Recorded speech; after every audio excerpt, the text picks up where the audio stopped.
पंजाब और हरियाणा ये दो स्टेट ऐसी हैं जो कि खेती किसानी के मामले में टॉप है। इंडिया ही नहीं दुनिया मानती है इनको कि भाई किसानी का जो एक तरीका है ना वो पंजाब और हरियाणा का बेस्ट है। अब लोग बोल रहे हैं जो हरियाणा में सरकार बनी बीजेपी की वो गड़बड़ की है या कुछ किया, लोगों ने वोट डालना उनकी मजबूरी होगी थी, मजबूरी में वोट डाला है बीजेपी को। ये तो कहो मत कि यहाँ गड़बड़ कर दी वहां गड़बड़ कर दी। ये चीजें अब गलतफहमी है, लोगों को उलझाया जा रहा है और इससे ज्यादा कुछ नहीं।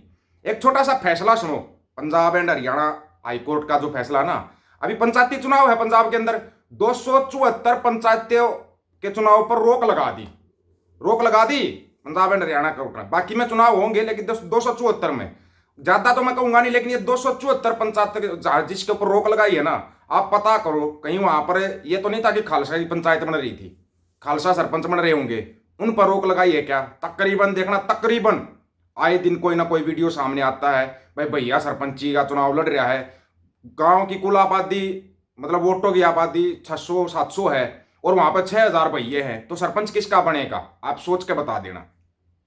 पंजाब और हरियाणा हाईकोर्ट में पंचायत चुनाव से संबंधित अलग अलग याचिकाएं आई थी, इनमें अलग अलग आधार पर चुनाव पर रोक लगाने की मांग की थी, जिसके लिए पंजाब और हरियाणा हाईकोर्ट ने 274 पंचायतों के चुनाव पर रोक लगा दी है। और पंजाब में 15 अक्टूबर को पंचायत चुनाव होने हैं।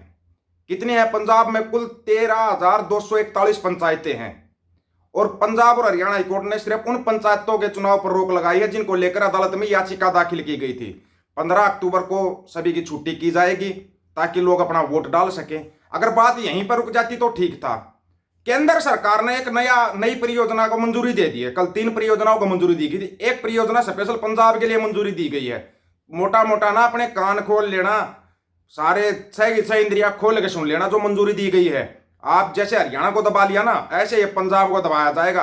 आपको वोट डालना आपकी मजबूरी हो जाएगी। मजबूरी कैसे मजबूरी होगी वो भी बताते हैं। उससे पहले एक छोटी सी, आपने देखा था इजराइल में मजदूर भेजे गए थे, याद है किसी को या भूल गए? इजराइल में मजदूर भेजे गए थे, अगर नहीं याद हो तो आपको याद दिला दें, कोई बात नहीं। इजराइल में 5000 मजदूर भेजे गए थे। अब जापान स्कॉटलैंड भी भेजे जाएंगे मजदूर। पहले इजराइल में 5000 मजदूरों को भेजा गया था मजदूर, अब आने वाले समय में 6000 मजदूरों को और इजराइल भेजा जाएगा। यहां नौकरियां भूल जाना आप, अगर आपको नौकरियां मिलेंगी या कुछ मिलेगा, नहीं मिलेगा। 6000 मजदूरों को और भेजा जाएगा। इजराइल के साथ ही जापान, स्कॉटलैंड और गल्फ कंट्री जो अरब की कंट्रियां हैं, वहां पर भी मजदूरों को भेजने की तैयारी हो रही है। और ये तैयारी कहां? यूपी में हो रही है। यूपी से क्या हरियाणा से भी पूरे आवेदन जाएंगे, देखना, हरियाणा से भी जाएंगे, पंजाब से भी जाएंगे। करेंगे क्या? यहां नौकरियां है नहीं, मजदूरी करने के लिए दूसरे देश में जाएंगे, वहां जाकर फंस जाएंगे। वहां जाकर के ऐसे फंस जाएंगे कि इनकी समझ में नहीं आएगा, फिर समझ में नहीं आएगा। अब जो मंजूरी दी गई है केंद्र सरकार की तरफ से, 3 परियोजनाओं को मंजूरी दी गई है, 3 फैसलों को मंजूरी हुई है। उनमें से एक फैसला थोड़ा कान खोल के सुनना। डायरेक्ट तो ये कहेंगे नहीं भाई पंजाब को दबाना है, डायरेक्ट ये कभी नहीं बोलेंगे, ठीक है? लेकिन इन लोगों ने किया क्या वो सुनना आप। प्रधानमंत्री की अध्यक्षता में आज कैबिनेट की अहम बैठक हुई जिसमें 3 बड़े फैसलों को मंजूरी दी गई है। बैठक के बाद केंद्रीय मंत्री अश्विनी वैष्णव ने इन फैसलों पर जानकारी दी। केंद्रीय मंत्री के मुताबिक कैबिनेट ने न्यूट्रिशन सिक्योरिटी के फैसले को मंजूरी दी है, जिसके तहत देश के सबसे निचले स्तर पर रहने वाले लोगों को पोषक भोजन सुनिश्चित करवाया जाएगा। मतलब कि 5 केजी अनाज के लिए आप तैयार रहना, आपको 5 केजी अनाज समय से मिलता रहेगा। शिक्षा, स्वास्थ्य, रोजगार की बात मत करना, नहीं तो देशद्रोह के उसमें आ जाओगे।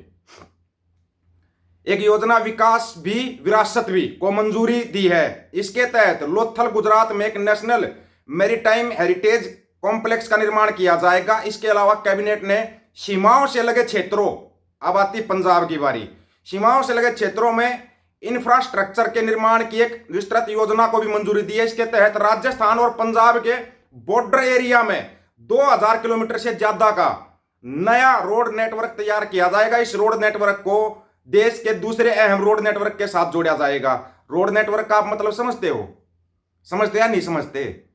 आपको आ जाएगा समझ में। ये न्यूट्रिशन सिक्योरिटी, इसको तो आप भूल जाओ। ये रोड नेटवर्क की जो मंजूरी दी गई है ना, आपकी उपजाऊ जमीन होगी ना, उपजाऊ जमीन होगी जो पंजाब की, वहां से रोड निकाले जाएंगे, और 2000 किलोमीटर का रोड निकलेगा तो कितनी जमीन जाएगी सोच कर बता देना। मोटा मोटा सोच लेना, फिर आप बाद में कहोगे ये आंदोलन करेंगे वो आंदोलन करेंगे। जिंदगी निकल जाएगी आंदोलन करते करते, जिंदगी। और फिर उस आंदोलन का फायदा कोई और उठा जाएगा। करो आंदोलन, फायदा कोई और उठाएगा, वो आंदोलन का फायदा उठा के इलेक्शन लड़ेगा, इलेक्शन लड़ जाएगा। फिर वो कितनी वोट आई गुरनाम सिंह चढ़ूनी को? 1174 वोट आई, कुल 1174 वोट। बहुत बड़ा किसान चेहरा था ना हरियाणा की तरफ से। यह हालात है। जनता जागरूक है, आपको पहले बता रहे हैं, ध्यान से सुन लेना। जनता जागरूक है, लेकिन जनता को ना दूसरे तरीकों से घुमाया जा रहा है और सुलाया जा रहा है, सुलाया जा रहा है। आपस में जातियों में बांट के, धर्मों में बांट के जनता को सुलाया जा रहा है। समय रहते अपनी आंखें खोल लो। हरियाणा को ऐसा बांट दिया 35 बनाम 1 में, और इसमें सबसे बड़ा योगदान दिया कांग्रेस ने। कांग्रेस ने दिया सबसे बड़ा योगदान। ये जाट जाट जाट जाट चिल्लाते रहे, ले ली सत्ता। फिर आई हुई सत्ता, खुद बीजेपी के नेता ये सोच रहे थे अब की बार हरियाणा में हमारा कुछ भी नहीं है, 20 सीटें मुश्किल आएंगी। ये था अंदाजा बीजेपी के बड़े नेताओं का कि 20 सीट मुश्किल से आएंगी। लेकिन वो खेल करना चाहिए था जो खेल बीजेपी को, वो कर दिया कांग्रेस ने। कांग्रेस ने ऐसा खेल किया, जाट जाट जाट चिल्ला के, और निचले वर्ग के साथ जो आपने किया, क्या वो भूल जाएंगे वो लोग? उन्होंने एक तरफा वोटिंग कर दी। फिर एक तरफा वोटिंग, उस वोटिंग का नतीजा 48 सीटें आ गई बीजेपी की, आ गई 48 सीटें। एक तरफा सरकार बन गई। जो 2019 में नहीं हो पाया था वो 2024 में करके दिखा दिया जनता ने, सिर्फ और सिर्फ इन नेताओं की गलतियों के कारण। कब तक झंडे उठाते रहोगे भाई? यहां पे सवाल ये बनता, कब तक झंडे उठाते रहोगे? अब बहुत से दोस्तों के पास फोन करते हैं, मैसेज करते हैं, भाई अभी मैं सदमे में हूं, हरियाणा में बीजेपी आ गई। पहले भी बीजेपी थे, इससे पिछले 5 साल भी बीजेपी थी भाई हरियाणा में, हमारे को तो कोई सदमा नहीं लगा। लोकतंत्र है, वोटिंग हुई है। अपनी गलती को तो मानते नहीं कि भाई हमारी गलती के कारण बीजेपी की सरकार आई है, वो कोई नहीं मानना चाहता, कोई भी। जिससे पूछो ना, नहीं नहीं गड़बड़ की है। कितनी गड़बड़ की भाई? तुम कहां सो रहे थे जब वो गड़बड़ कर रहे थे? तुम्हारे से गड़बड़ नहीं होती क्या? तुम सो रहे थे क्या? ये इल्जाम बेबुनियाद होते हैं। बेबुनियाद इल्जाम कभी मत लगाओ किसी के ऊपर। हम तो पहले भी विपक्ष में थे, आज भी विपक्ष में और आगे भी विपक्ष में रहेंगे, लेकिन जो जनता की जो अहम मुद्दे हैं ना, वो आपके सामने रखते रहेंगे। अहम मुद्दा ये जो ये रोड निकाले जाएंगे, जो 274 पंचायती चुनाव के ऊपर रोक लगी है पंजाब के अंदर, उसके लिए अपनी आंखें खोल लो। आंखें समय रहते, नहीं तो फिर वीडियो डालते रहना, यहां भी भैया बन गया, यहां भी भैया सरपंच बन गया, यहां भी भैया सरपंच बन गया। बनेंगे भाई, बनेंगे, तुम्हारी गलती से बनेंगे। तुम्हारी सरकार क्या करे? वो आपका भंडिया क्या कर रहा है, झाड़ू वाला, वो तो वर्ल्ड बैंक से कर्जा लेने जा रहा है पंजाब के लिए। वो कर्जा वो लेगा, उसको चुकाएगी पंजाब की जनता। लोड किसके ऊपर पड़ेगा? पंजाब की जनता के ऊपर। उसका क्या बिगड़ेगा बताओ? वो जहां तुम्हारी उपजाऊ जमीन होगी वहां से रोड निकलवाने की मंजूरी दे देगा, और केंद्र जो पास करेगा सबसे पहले झाड़ू वाला मंजूरी देगा, उसको सबसे पहले झाड़ू वाला मंजूरी देगा। यहां पे सोचना आप लोगों को है कि अब आपके साथ क्या होने जा रहा है और इससे बचना कैसे है। इससे तो बचना ही बचना, साथ के साथ जो भेड़ की खाल में छुपे हुए भेड़िए है ना, उनसे कैसे बचना है, ये आपको पहले ही अंदाजा लगाना पड़ेगा। सब कुछ सोचना पड़ेगा, खुले दिमाग से चलना पड़ेगा, चलना पड़ेगा खुले दिमाग से।